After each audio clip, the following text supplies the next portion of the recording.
What's up, Stat Fam? I told you we was coming back with another. We got Why Even Michael Jordan, Fear Larry Bird's Trash Talk. This is a live reaction. Make sure you hit that like button, hit that sub button, and comment below. Let's get it.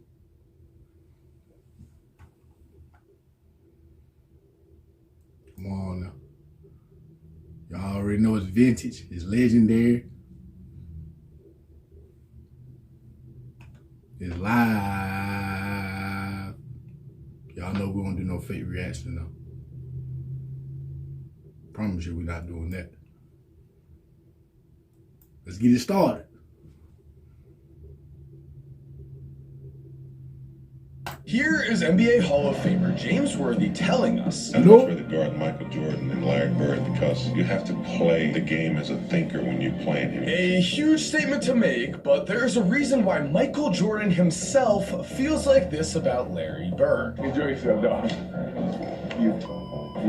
Y'all gave the room about money. Curse words said out of love and respect, if you can believe it. As Mike also had a rule for his Bulls teammates. Never, ever trash talk Larry Bird. From Mike himself, quote, "Not a single person, not one word, no one talked to Larry Bird." But why was this the rule? Why did the greatest player of all time avoid poking the bear that was Larry? And why did Magic Johnson say this about Bird? You only told me one lie in your career. Larry Bird said that there would be another Larry Bird one day. And Larry, there will never, ever be another Larry Bird. Maybe because NBA history has forgotten how absurdly overpowering and unforgivingly brutal Larry Bird was. What's up, guys? Mike here, and in his first season in the NBA, Larry Bird won Rookie of the Year over Magic Johnson and finished 4th in the MVP voting as the Celtics went from 29 wins in 1979 without Larry to 61 the very next season. At the time, the largest win increase in league history and a mark that still stands at number 5. Keep in mind, Bird's famous Hall of Fame wingmen in Kevin McHale and Robert Parrish would not join the team until 1981. It is a certainty. Without Larry Bird, there was no Celtics dynasty. To put his league dominance into perspective, after his rookie season in seasons 2 through 9, Larry was at the very least in the top 3 of the MVP voting every single year. He also had 3 straight MVPs from 1984 to 1986, a level of play so large that I had to check if anyone had matched it, and 3 straight MVPs has only been matched twice. The other 2 players to do so were Bill Russell and Wilt Chamberlain. All the respect in the world to the guys who got us here, but since the post-merger era, no one has matched Larry Bird's 3 MVPs in 3 seasons during a time in which Magic Johnson was also in his prime. He was playing chess and everybody else was playing checkers. Larry's 3rd MVP in 1986 would also be followed up with the Celtics' 3rd title. In comparison, Michael Jordan had 3 MVPs and 3 titles in 9 seasons. And after Larry would win his 3rd MVP, Magic Johnson would look down and realize that he had 0 of his own. Yes, Magic would end up winning 3 MVPs between the years 1987 to 1990, and he would also win an additional 2 titles during that time period, leaving him in the Bird vs. Magic argument as overall the winner. As to be fair, overall, he did have a resume that would surpass Larry Bird's. However, we need to remember that Larry Bird's career in prime was cut short due to a back injury that was so severe that doctors had to unlock his spine as it had fused into the wrong place. How did he get that injury? Building and paving his mother's driveway in the summer of 1985 when he was an NBA superstar. Why would he do this during his apex prime? We're going to get into that. But guys, before we continue, I'm very excited to thank Ada for sponsoring today's video. As did you know, there are treatments available now for COVID-19? Yup, that means there's something you can do if you do catch it to avoid getting really sick. The colder months are coming up, we all know that, and COVID-19 cases are on the rise. So it is important, if you or your loved ones are at high risk of developing severe COVID-19, to know about the treatment options that are available to you if you're eligible.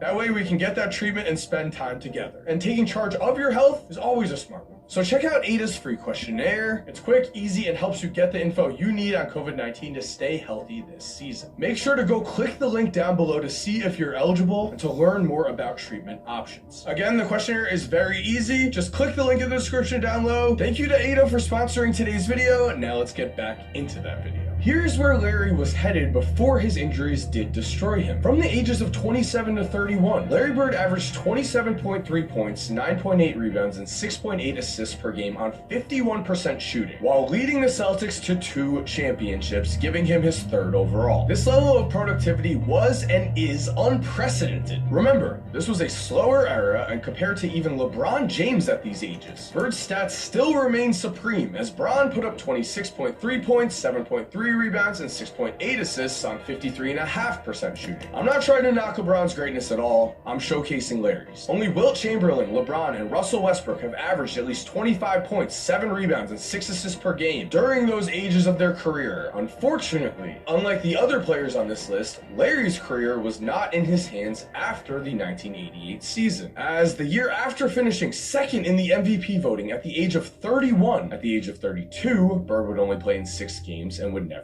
be the same. Why? Again, he infamously, instead of hiring workers, built his own grandmother's driveway in the summer of 1985, and during this process, his back slipped out of alignment and locked into unnatural positions, which in the 1980s was a career death sentence. It might be a career death sentence now. In the 1988 playoffs against the Pistons, Bird was hampered by foot injuries and would get surgery on his foot in 1989 after playing 6 games in excruciating pain. It was there that his productivity fell off of a cliff in the saddest way possible. Watching Larry hobble around with a back brace as he still fought to do everything he could to help the Celtics win was a testament to the work ethic and unrelenting drive he had fostered. But where did this drive come from? And why did he trash talk so much? Michael Jordan would say Larry Bird is the greatest trash talker and mind game player of all time. He taught me everything I know about getting in folks' heads. That is a direct quote from Mike, and as we know, the rule during Michael Jordan's time was never talk to Mike. During Michael Jordan's career, he knew Larry Bird both talk the talk and walk the line of friendly banter or trash talk that keeps you up at night. Larry did not want to just beat you on the court, he wanted to embarrass you. Embarrassment is something all of us avoid. It is something that during Larry Bird's career, NBA stars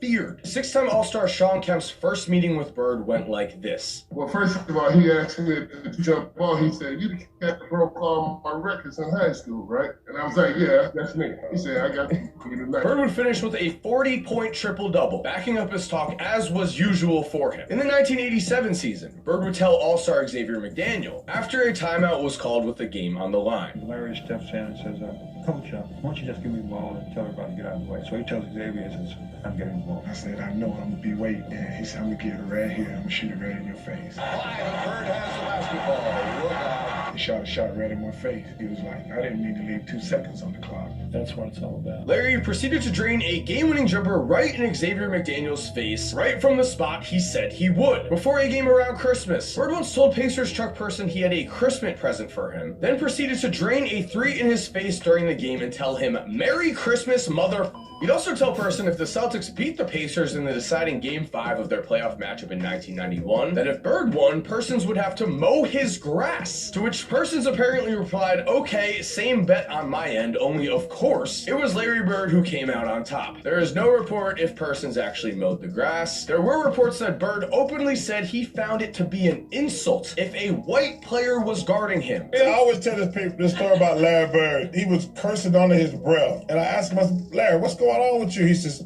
"You guys are being disrespectful to me." He says, "It's disrespectful when y'all put a white guy on me." Bird walked into the first ever 3-point contest and told everyone in the locker room who is playing for second that he did not take his warm-up jacket off as he flew through the field and earned the trophy. That chick's had my name on it for a week now, and I knew I was going to win this thing. I've been practicing. Larry refused to shake hands with a rookie Dominique Wilkins. And Larry put both hands behind his back.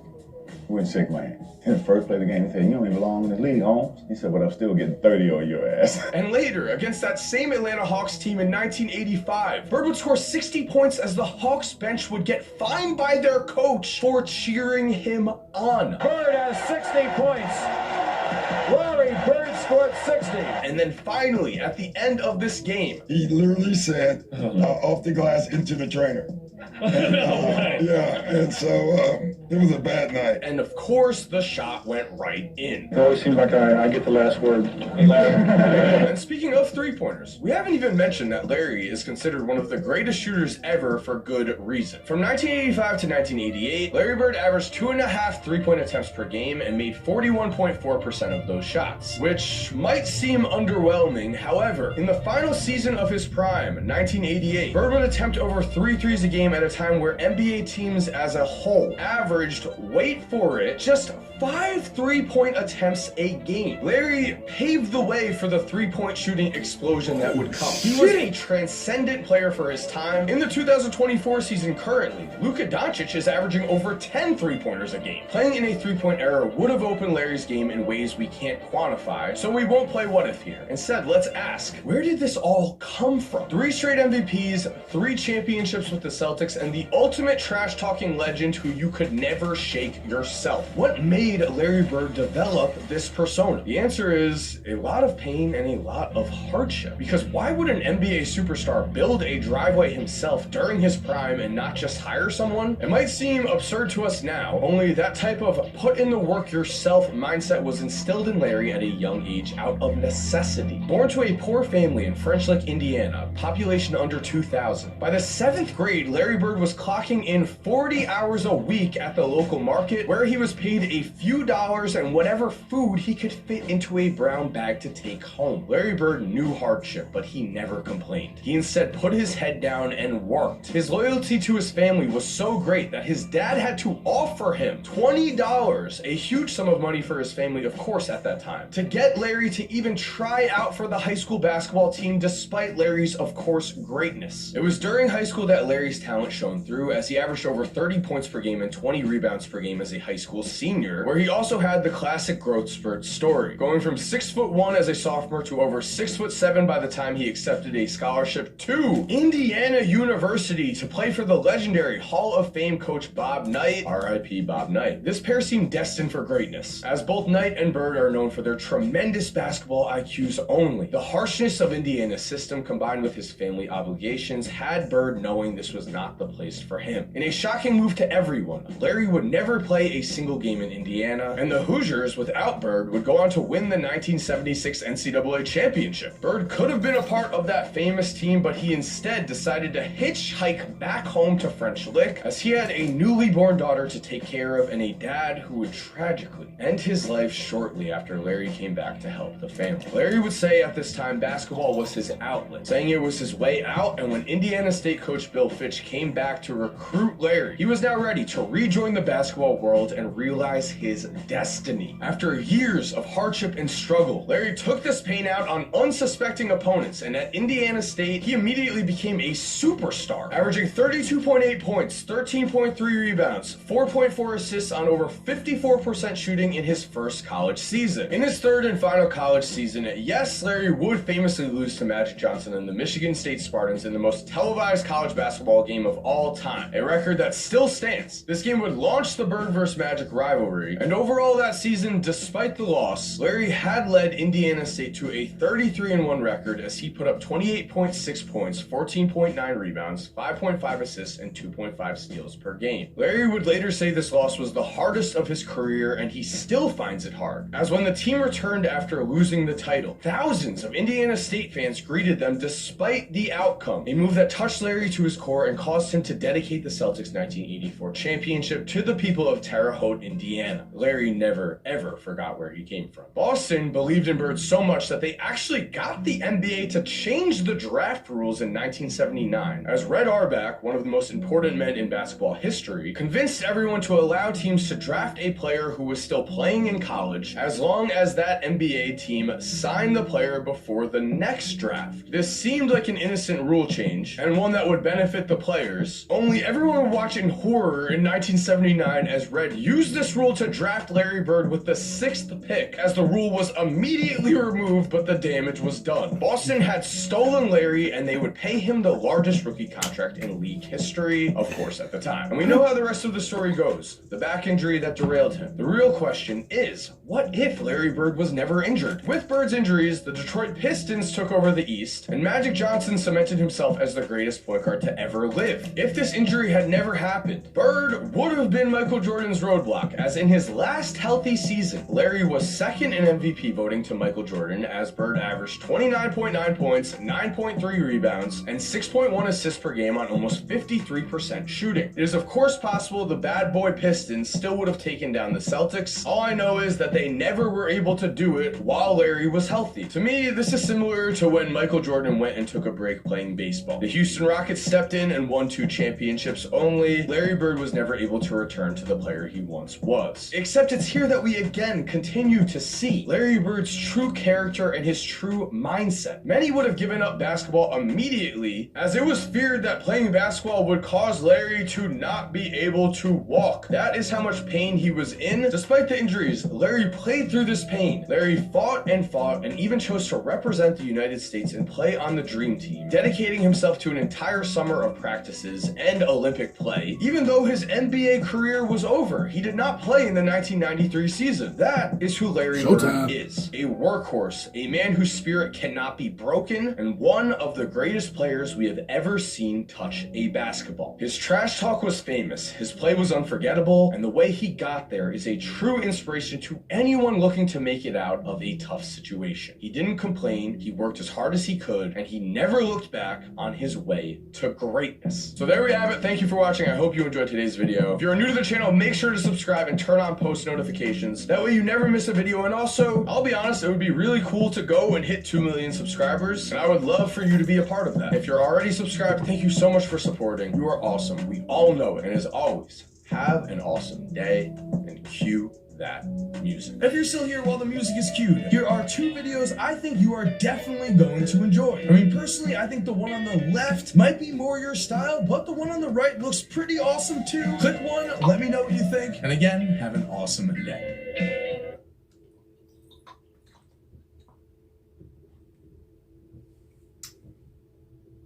Never get old. I can watch this every day, the same thing every day, over and over. It's legendary though.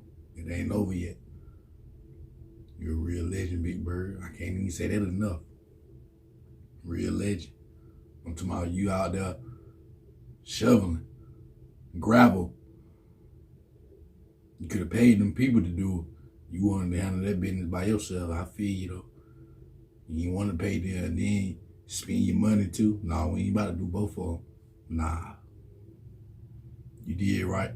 You did how you wanted to do it. And you ain't do no complaining. Notice they said Bird hurt his back. He ain't say he hurt his back. They said he ain't say a word about it.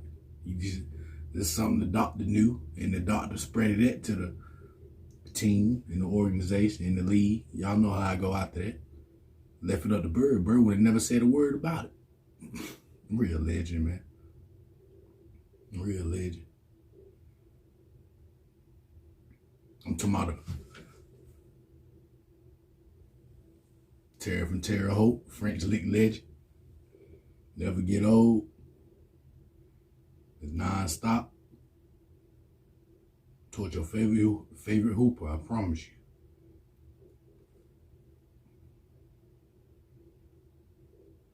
The best of the best.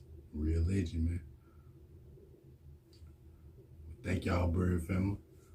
Thank y'all for watching the full video. We're going to be back with another video after this video. Make sure y'all stay prayed up. Y'all be safe. Y'all be good. You know what?